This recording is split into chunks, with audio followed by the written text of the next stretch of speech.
Hi everyone, this is Olga from Eagle, and this is my video about day 2 of sightseeing in Moscow. Did you see the video for day 1? If not, check it out over there.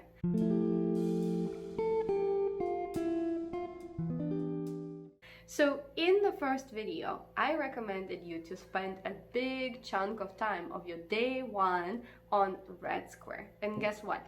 On day 2, I recommend you to come back there. Why? Because today we will be exploring the Moscow Kremlin. The Moscow Kremlin is a really big place to see. There are a lot of sites there, and honestly, I recommend that this is the only site that you see on day 2 because you will be pretty tired. And another thing that I have to say about the Moscow Kremlin is that it is much better to see it with a guide.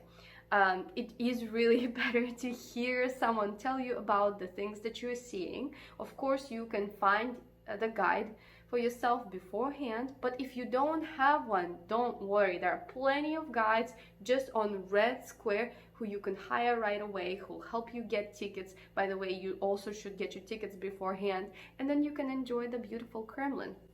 So first off, the territory is huge, and there are lots of really wonderful sites. For example, the Tsar bell and the Tsar cannon are these humongous bell and cannon that were created at the time of the Russian Tsars, basically to impress the guests of the Russian Empire, foreign ambassadors and such. And they're basically huge, impossible to lift up, and really cool to look at. Another wonderful place inside the Kremlin is called the Cathedral Square, and it has 3 wonderful cathedrals. All of them had huge historic significance.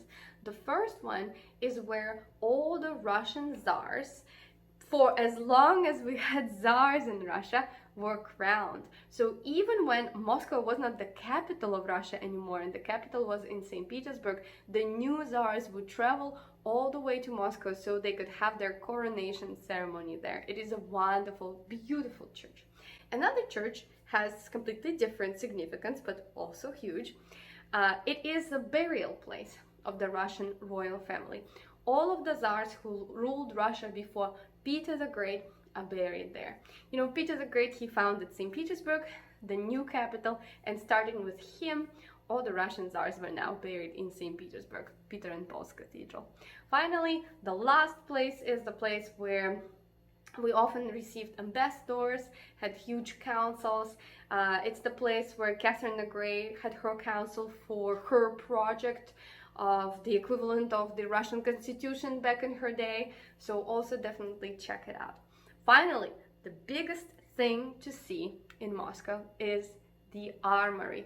I highly recommend going into the Armory, whether you like crown jewels or not, because there are lots of amazing things there. First off, of course, you can see crown jewels with crowns that belonged to Ivan the Terrible and many other Russian Tsars. Those ancient Russian crowns are decorated beautifully with fur going around the head. They're really unusual. There are also throne chairs there.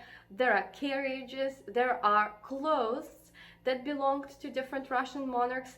I, for example, really like the wedding dress that Catherine the Great wore. It's really beautiful. There are also coronation dresses that belong to different empresses. For example, Empress Elizabeth, who, as you know, was famous for her love of luxury. So that's really worth seeing. And then when you go on the second floor, my favorite site there is the collection of wonderful Fabergé eggs.